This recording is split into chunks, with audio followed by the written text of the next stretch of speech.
Ghost towns all across Nevada are full of great, authentic places like this, like old miners' cabins, post offices, assay offices, places that give these old towns character. These are the kind of places that you're going to visit. Goodsprings and Rhyolite, Goldfield, Gold Point, Belmont, Tonopah. You're going to see all these as we go through old Nevada, ghosts and ghost towns. This is the Pioneer Saloon in Goodsprings, Nevada. A few ghosts around here? I think so. We're inside the Pioneer Saloon now, the historic Pioneer Saloon, the haunted Pioneer Saloon. As you can see, this is the Carole Lombard and Clark Gable Memorial Room. This is where Clark Gable was waiting for news of Carole Lombard. You can see these little holes, tiny little holes in the top of the bar here. This is where Mr. Gable's cigar burned a hole in the bar. It wasn't their normal policy to allow patrons to leave their cigar in the bar, but Mr. Gable was not a regular patron.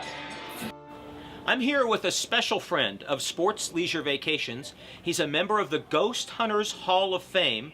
Let me introduce you to Robert George Allen. Good to see you, my friend. Pleasure to be here. Nice to see you again. So tell us, how did ghost hunting, how did you get started with all of this stuff? I was a kid, 7 years old, and I used to go to my cousin's house, and my uncle, who had passed away 5 years before I was born, would sit at the edge of the bed and talk to me. I thought it was perfectly normal until my mother said that's impossible, it can't happen. And since that time, I've just had this thing. I mean, they come to me, I see them, I feel them. I'm not a psychic or anything, but I just feel their energy. And when I retired from show business, I started a tour called the Haunted Vegas Tour in Las Vegas. And then I came out here to have a beer once for my birthday, and the owners told me, this place is haunted, you should do one here. And so Goodsprings Ghost Hunt was born, and we just won the TripAdvisor's Ghost Tour of the Year. So everybody puts on one of these, you give all the folks one of these little meters, right, and you explain to them that this is a fairly simple gadget, actually. It is, really. If it lights up, you ask them questions. If it's yes, it blinks. If it doesn't blink, that's a no. It's a very simple, you just have to frame your questions as yes or no questions. So, Joseph Good had a way about him that said, you touch my cattle, you steal anything, there's no court. I'm the court. I'm the law. You die. And he hung them from this tree right here. With a convenient branch, you can kind of see just about the right length off the ground. And he would put him on a horse, hit the horse would ride off, and the person would be... So it seems as though there may be some spirits present here. Let's go over by the tree, shall we? Let's do that. Are you a male spirit? Blink if you're a male. You are. Does this tree have some significance for you?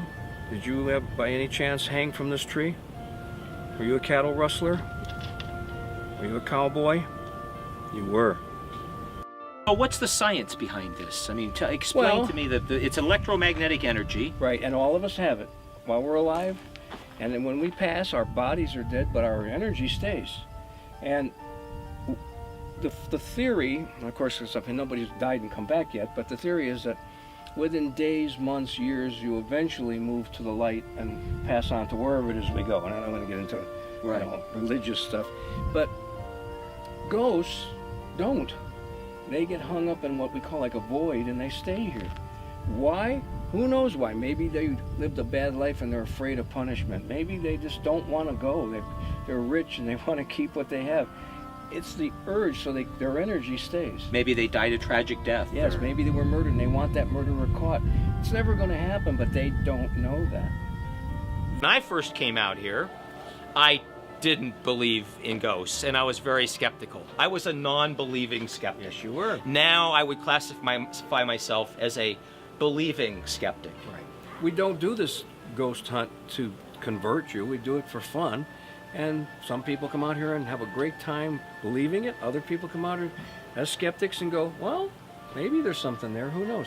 It's really about fun. It's old history. It's a great old town. There's a great bar.